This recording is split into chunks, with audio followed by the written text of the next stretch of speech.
Mensagem recebida pelo nosso querido e amado profeta Papa Pedro II, dia 10 de junho do ano 2005. Luz é vida, e ela é o que toda a natureza mais precisa. Sem a luz, as trevas tomam conta. Nenhum ser deveria se afastar da luz, e sim se aproximar cada vez mais. Quem se deita fazendo o sinal da cruz, a luz permanece sobre o corpo.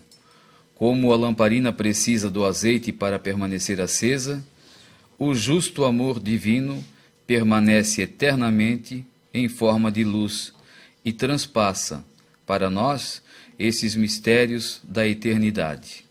Nós agora somos eternos, e todos aqueles que vierem observando este sinal e conservando-o dentro do seu coração, a luz permanecerá acesa sem a pessoa ver.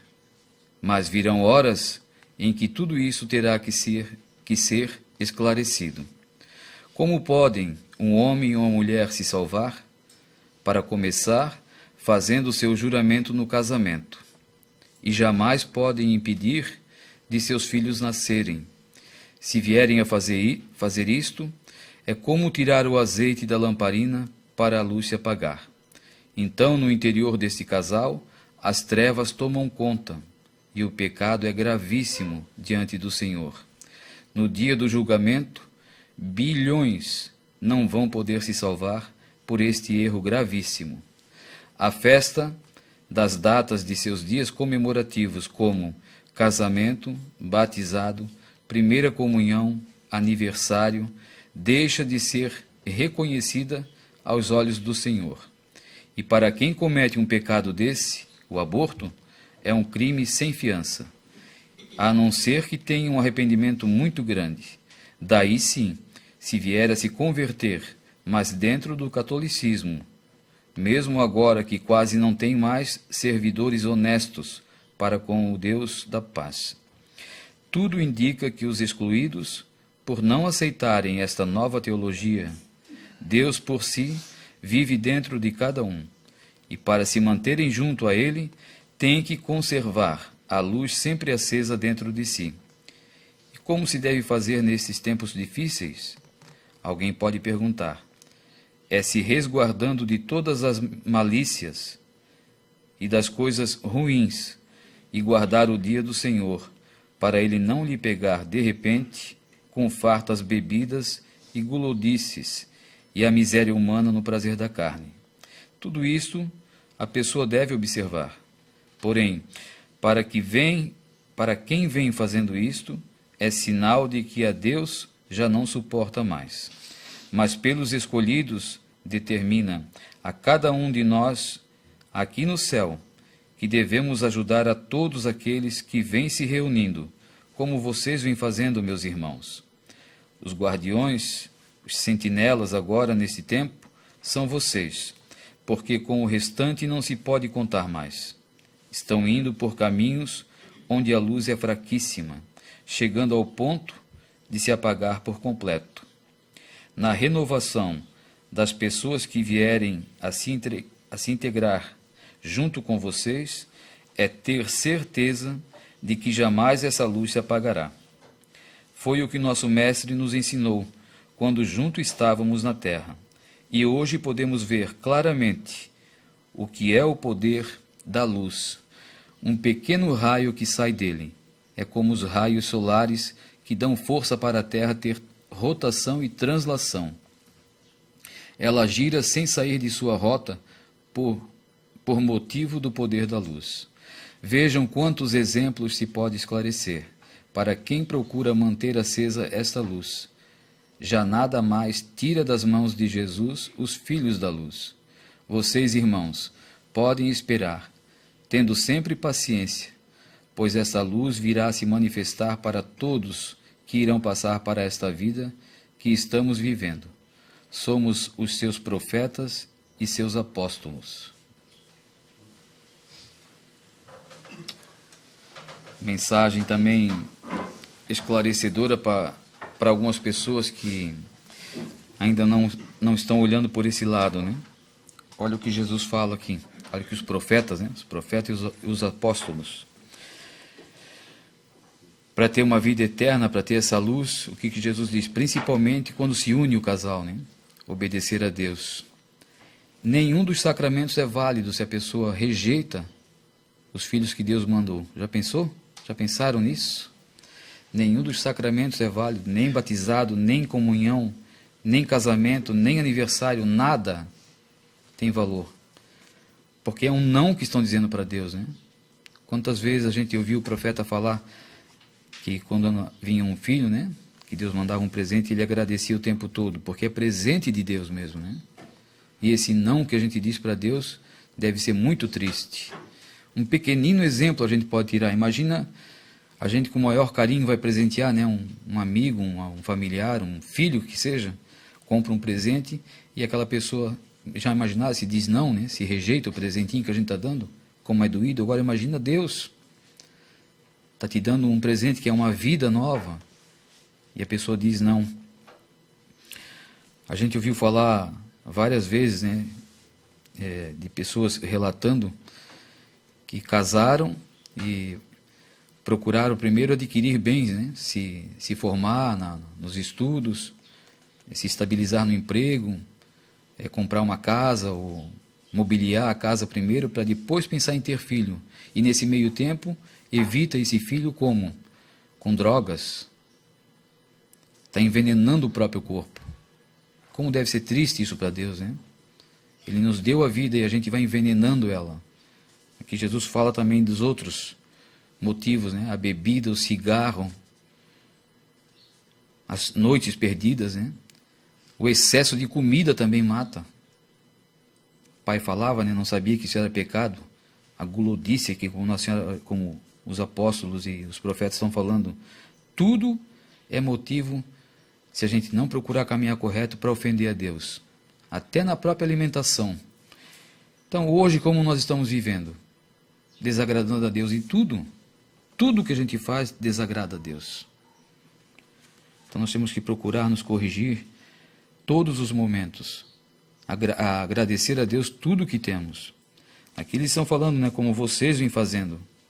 Mas mesmo nós ainda erramos bastante, né? A gente procura fazer certo, mas mesmo assim a gente erra bastante. Então nós temos que nos policiar o tempo todo. Principalmente nas coisas sagradas. Não no nosso dia a dia, na nossa casa, junto com os filhos, junto com os parentes, mas com as coisas sagradas, o que pertence a Deus. Está ficando no esquecimento, né? Com essa nova onda aí da doença que surgiu, que essa doença existe, a gente sabe que existe, mas não na minha concepção, não falo de ninguém, estou falando por mim, não na proporção que estão levantando aí. Então, até isso conseguiram, fechar a porta da igreja, já não se rezava muito, agora então, como é que está a humanidade?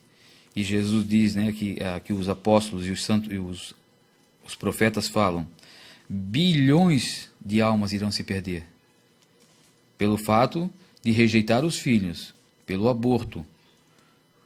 E agora as outras situações, por ter abandonado Deus, por ter rejeitado Deus.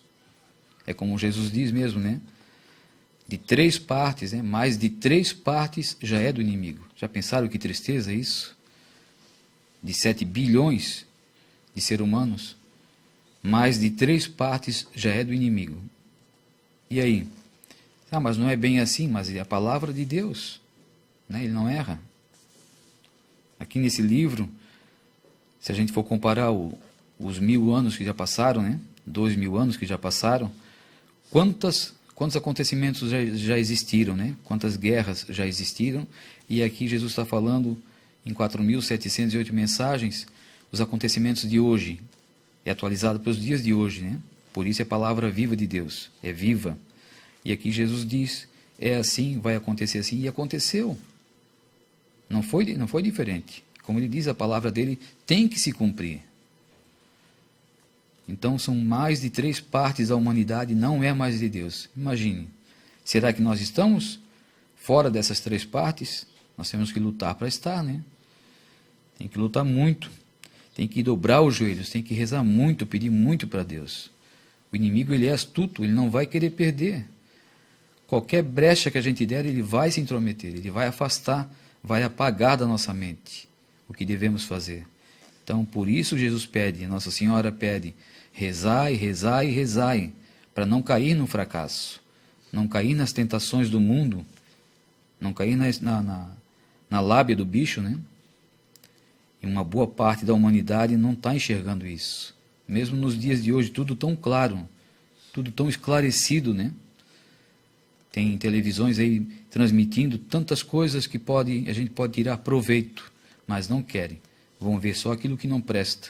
Vão atrás só de conversas contrárias. Aí a isso dão ouvido. Quando acha alguém que fala a verdade, é taxado de mentiroso, é taxado de pessoas falsas, né? Não sabe o que dizem, mas preste atenção lá no fundo do que está falando, se faz sentido ou não. Faz comparação. Jesus deixou até esse exemplo para nós, né? Quando o profeta, que a gente tem certeza que era um profeta, que é um profeta, que foi chamado por Deus, quando recebia a mensagem, ainda precisava pôr em cima da Bíblia para ser aprovado. Então Deus deu esse exemplo para nós. Faça comparações com o que está acontecendo na sua vida. Pegue o livro sagrado que é a Bíblia, vá ler. Procure ler, procure se aprofundar. A nossa cabeça, a nossa mente, ela fica durante o dia remoendo o que a gente vive, o que a gente lê, o que a gente vê. Então vá ler a Sagrada Escritura, lê esse livro, procure fazer o bem, fale sobre o amor de Deus para o seu irmão, que daí vai ficar isso na sua mente. Quanto mais você buscar Deus, quanto mais buscar os assuntos de Deus, mais a sua memória vai ficar relembrando, né? Fica rebobinando isso o dia a dia nosso, né? E se faz coisas ruins, até no sono a gente não tem sossego, né? Um ato errado que a gente faz é perturbado até no sono, na noite, né? Então procurem buscar a Deus. Eu estou recebendo agora uns pedidos, né? Umas perguntas sobre os sacramentos, como deve fazer, se dá para fazer através da mídia, através do computador, né? Através da internet, quer dizer. E eu não tenho certeza ainda, eu vou conversar com o padre, mas eu acredito que não dá para fazer, né? Estão à distância, daí, mas como é que vamos fazer então se está sem comunhão, sem casamento, sem batizado? O que nós podemos fazer? Mentir nós não podemos, né? Falsificar ou inventar alguma coisa também não dá. Mas não é a resposta ainda, tá? Eu estou falando aqui porque é para ser no geral. Eu sei que muitos estão ouvindo. Então eu vou conversar com o padre e depois eu passo para vocês. Mas eu acredito que isso não é possível, né? Fazer um casamento, fazer um batizado pela internet, não dá. Eu acho que não tem como, né? Então, mas o padre vai dar a palavra final. Só para vocês ficarem sabendo que muitas pessoas perguntam e acham que a gente não dá resposta, né? Tem vezes, né? Sempre fui taxado de muito radical, mas tem vezes que fazem pergunta que não merece resposta, né? Acho que a pessoa tem que ter um pouquinho de discernimento. Tem coisas que não dá nem para responder. Então, cuidem também do que falam, né? Vocês me cobraram bastante quando uma época que eu fiquei aqui bem irritado com tudo que acontecia. Na minha cabeça eu tinha motivo para aquilo. Mas vocês também precisam cuidar, né? Porque às vezes uma palavra ofende a Deus. Uma palavra mal colocada, uma palavra mal pronunciada, né? Também isso o profeta falava, né? A palavra depois que foi lançada ela vai, fica, não se apaga mais. E daí? Então cuide bastante quando for falar de alguma pessoa, tenha certeza que aquilo é verdade, que você viu com os seus olhos, porque isso também vai levar bilhões de almas para o inferno. E Jesus diz, o inferno não é aqui. O inferno é no centro da terra, onde ninguém mais poderá sair, né? Todos que forem para lá é uma prisão que não tem mais volta. E o inimigo de Deus não quer perder também ninguém. Cada um que ele puder carregar, ele vai carregar. É uma guerra espiritual, né? Desde que Jesus veio à terra, desde que Deus é Deus, quando ele expulsou ele do paraíso, expulsou ele do céu, começou ali a guerra. E ele não para. Até o momento em que Deus então der um basta para ele, ele vai carregar aquilo que ele puder. Então até nós mesmos, né? Às vezes, num momento de fraqueza, um momento de desespero, podemos falar alguma besteira que às vezes demora para a gente voltar a reconstruir novamente o que foi destruído, né? Então, pensem bem quando for falar, quando for pronunciar alguma palavra, como você vai falar e para quem vai falar. É melhor, às vezes, não falar nada. Pense 2, 3 vezes que aquela raiva ou aquele pensamento vai passar e você não lançou uma palavra para ofender ninguém. Pensem todos nisso, tenham todos um bom dia. Vamos ficar agora com a bênção do profeta. Em nome da Santíssima Trindade, vocês aqui, os que estão lá fora, com a permissão de Deus, eu vos abençoe a todos, em nome do Pai, do Filho e do Espírito Santo. Amém. Vamos em paz, vamos com Jesus, Maria e José. Bom dia.